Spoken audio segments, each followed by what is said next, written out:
I'm having my final year exams next week, and within the next 8 days, these are the different books which I need to study. A little background story: the syllabus is vast and the time so little, so my strategy is going to be focusing on the previous year question papers and the marrow notes, and obviously the textbook as well, plus the most important part of the preparation, which is giving up distractions for 1 week, which means for the next week there's no YouTube video creation, no gym, no football. I'm gonna enter into the study, rest and study cycle. Doing the math, I need to study for at least 75 hours to complete the target. If you're new to this channel, I am Omer Mohammed, a final year Mbbs student studying at Government Medical College, Calicut. If you haven't subscribed to this channel, what are you waiting for? Just hit the subscribe button and follow for more such content. Before starting on your journey, the most important step is to create a study plan that actually works. So I decided to create a study plan that will involve all the 4 subjects of final year and which can be completed in the next 7 days. It's our day 1 and I would like to start with pediatrics. These are the 2 resources. This will be the main textbook that we learn for pediatrics, and I'll be using the marrow notes on the side for reference. So we'll try and get a 1.5 hours of studying session. I always start with the topic which I haven't studied well. So the first topic which I covered was the renal system, where we learn about nephritic syndrome, nephrotic syndrome, tubular disorders, and about the kidney injuries. The marrow videos were genuinely helpful in creating a solid foundation, and I usually follow this up by reading the textbook. A great study hack to retain the concepts which I have learned was by solving the Q banks quickly after watching the videos. After a long 2.5 hour study session, it was time for a well-deserved break, and I realized that the quality of our study sessions depend largely on the quality of the breaks that we take. Made sure to bath, have lunch and pray before setting out for the second session of the day. This was the longest session of the day, where I had completed 2 very important sections in pediatrics, which is hematology and the respiratory system. If you are having a kid in your home who is throwing temper tantrums, make sure that he does not have an iron deficiency, because iron deficiency anemia is one of the leading causes for temper tantrums seen in children. Plus, if you have babies in your home, make sure that they don't swallow batteries, as these batteries could create a hole in the tiny food pipe of the baby. So the time right now is around 6:20 and we have completed around 30 to 40% of what I thought I would study. Right now at 7 p.m. I have an interview with one of my favorite seniors out there, Dr. Tanveer, and I will be asking him how he cracked the NEET PG examination in 2023 with an All India rank of 220. So that video will be out soon in the channel, inshallah, after my exams are over. That interview is set at 7 p.m. It will be done online, so I have to prepare for that. And after that, hopefully by 9 p.m. I guess we'll be back into the studies, but I'll try and finish as much as we had intended. I'm not sure if I could get to the 100% of what I thought I would do, but that's fine. Part of the reason is that I always set high goals for myself. Most of the times I'm not able to achieve those high goals. But the good thing about setting high goals is that your completion rate depends upon your goals. If you set out low goals, your completion rate will be lower than your goals. If you set out high goals, you may not be able to achieve all those goals, but at the end of the day, your completion rate will be far greater than those that set those low goals. So always put high goals, always set high aspirations on every journey that you take. This was my first time preparing for an interview shoot, and I had watched several YouTube videos on how to set up for this video nicely. Plus, I had to groom myself and be done with my prayers. So we are almost ready for the shoot. We'll be starting our shoot within 20 minutes.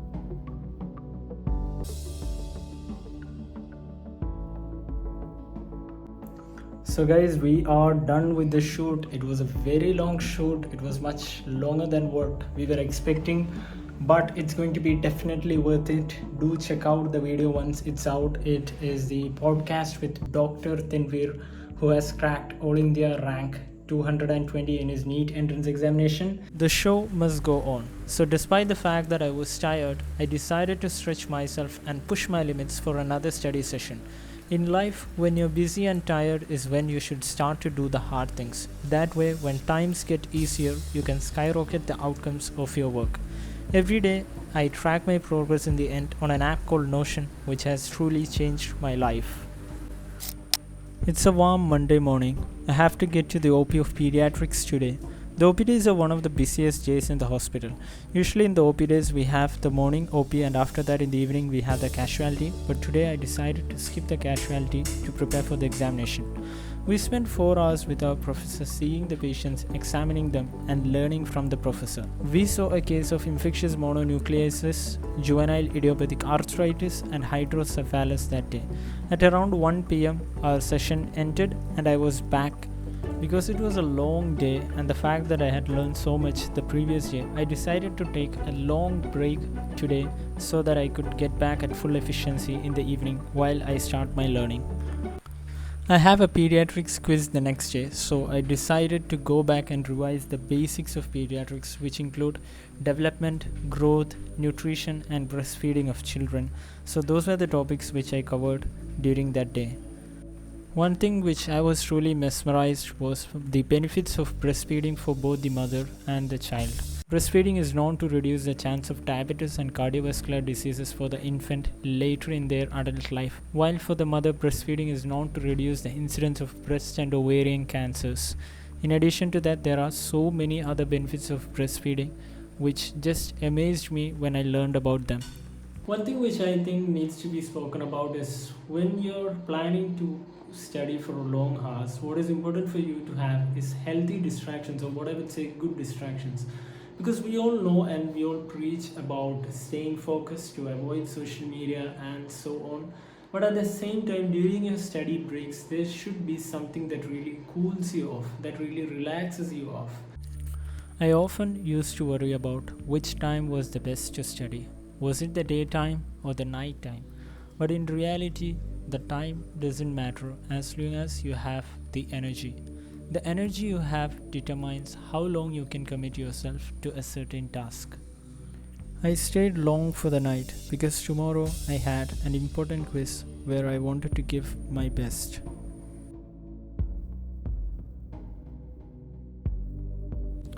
As I woke up the next day, the only thought in my head was to perform at my best during the quiz. It was not failure that I had fear of. Rather, it was being incompetent at what I do that gave me fear. I started my quiz journey during my final year, but now I wish I should have started earlier. Not only does your knowledge increase, but it also brings in some really good money. So we are done with the pediatrics quiz. Me and my teammate ended up as the runners up. It was an amazing experience, obviously, the fact that we got to compete and meet and interact with large number of students from different parts of the state. I think that's the best part about competing in these quizzes. This was my first time experience and it was just amazing. One advice which I would like to give to the juniors who are watching this is try to take part in quizzes as much as possible, because it's not just about knowledge, it's not just about winning, but two things. One is it gives you a sense of adrenaline rush while you're doing these quizzes or attending these quizzes. Secondly, you start to develop grasping skills, because most of these quizzes are time based. It's not just your knowledge which matters. How quick you are is also as important as having knowledge. These quizzes are also a great way to get introduced to different students across the state and to make new connection with students from different parts of the country. Today's quiz was really well. We had a preliminary round, out of which from the 4 teams were selected, and then we had the final round. There were students who had traveled 4 to 5 hours just to attend this quiz. So overall it was a great experience. During the evening, I was happily distracted trying to test some of the new materials which I brought on Amazon for increasing the quality of production on this YouTube channel.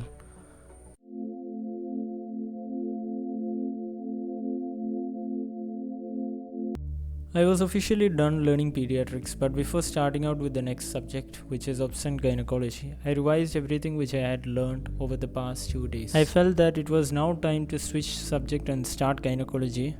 And especially I was not well versed in the subject because I did not study a lot of it during my clinical postings. So I needed to give some extra focus to this subject. Gynecology is the only subject in Mbbs which teaches exclusively about women. The main topics covered in this subject include cancers related to the reproductive tract, the different infections of the genital tract, and regarding issues of menstruation and puberty. As the third day winds, it was time to review what we have learned so far over the past 3 days.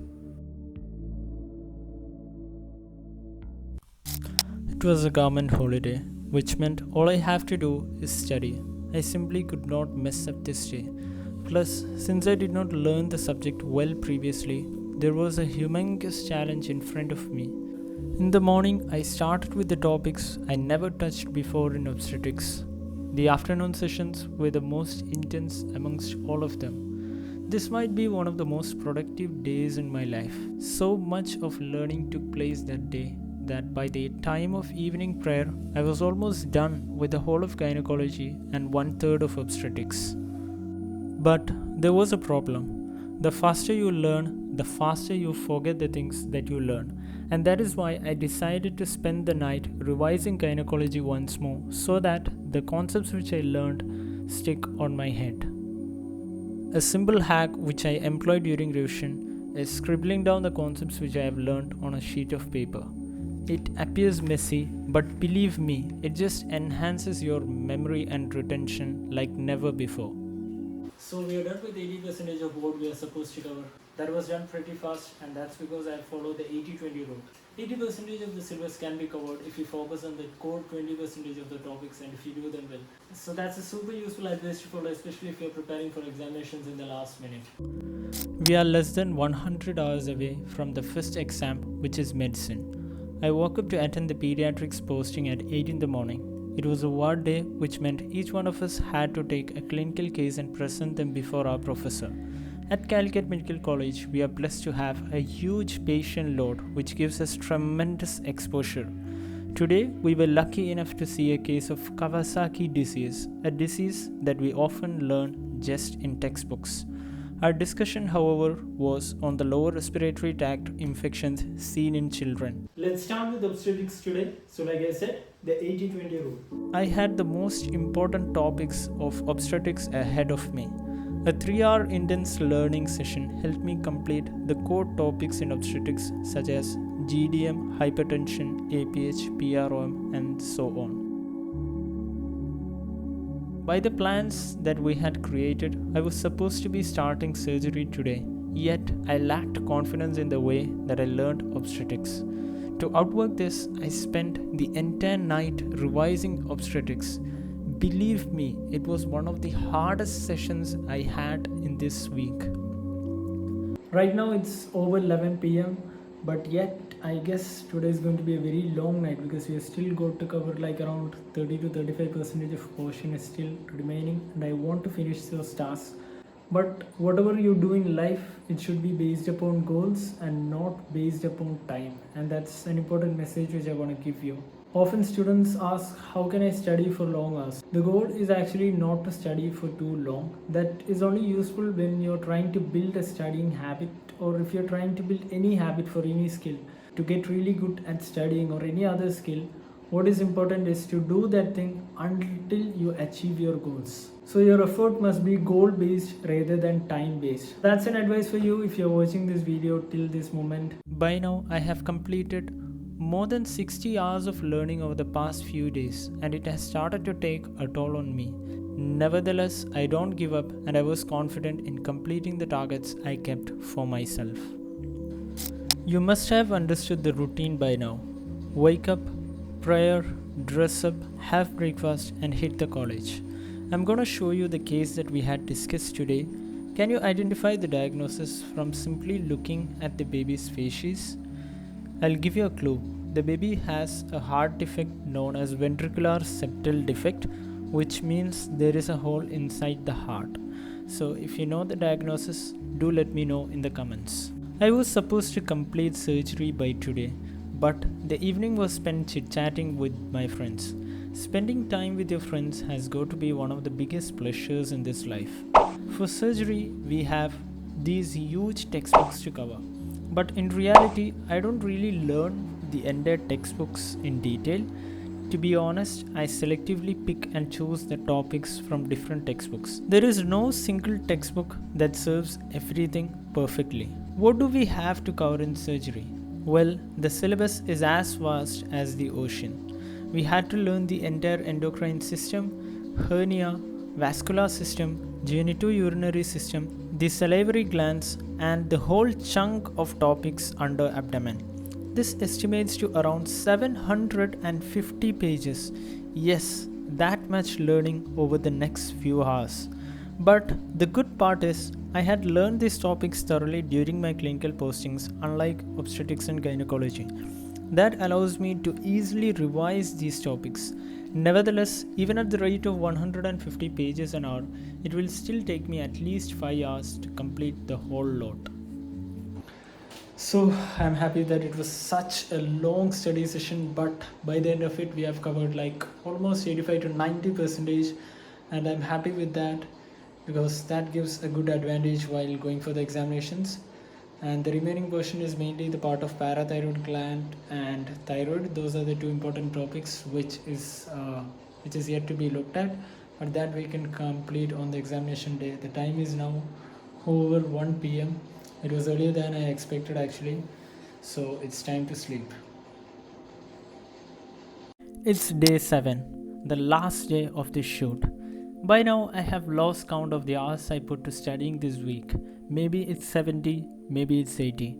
I don't really know. As long as my targets are achieved, I honestly don't really care. I have completed 3 huge subjects of Mbbs over the past 6 days. Yet, before me lies the biggest hurdle that I'm about to face, which is a nightmare for every medical student, and that is general medicine. There is a saying in Mbbs, if one can pass anatomy in first year and medicine in final year, then they are truly worthy of becoming a doctor. That's because the syllabus of medicine is so vast that it almost feels like a compilation of everything that you have learned over the past 4 years into a single subject. And with just 48 hours to go, I have a huge mountain to climb ahead of me. But luckily, we don't have to learn everything for this exam. We just have to cover 6 important systems over the next 2 days. My plan for today is really simple. I want to complete 3 systems: respiratory system, neurology, and infectious diseases.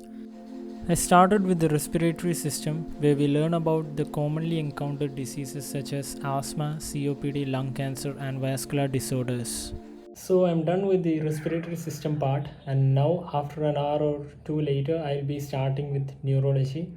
I have some infectious diseases like tuberculosis and pneumonia to be covered, but hopefully I'll be covering that inshallah with the infectious diseases in the evening. I followed the respiratory system with neurology. Neurology is one of the widest parts in medicine. In fact, no undergraduate student can get his degree without knowing everything about stroke. Stroke is one of the leading causes of morbidity and mortality across the world. It is one of those diseases where early intervention can actually change the life of a patient. So if you or any of your relatives are experiencing the following symptoms, which is known by the code FAST, you should immediately rush to the hospital.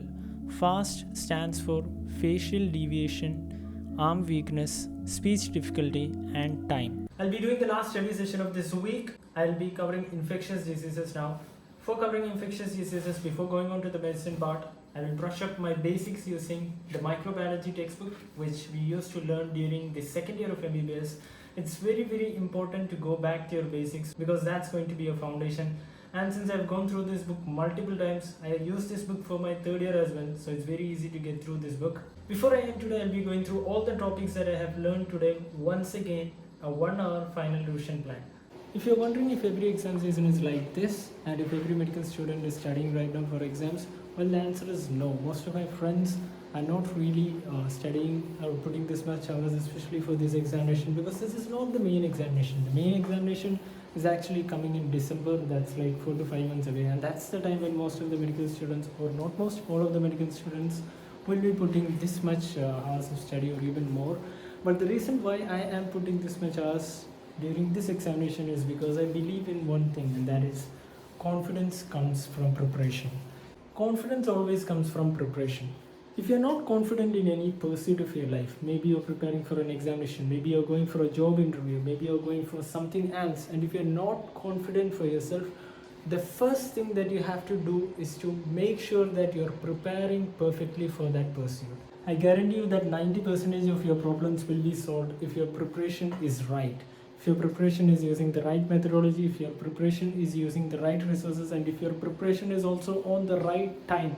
So if you make these factors correct, you will be confident in whatever you do. As I end the day, what lies ahead of me is another 24 hours before I am tested.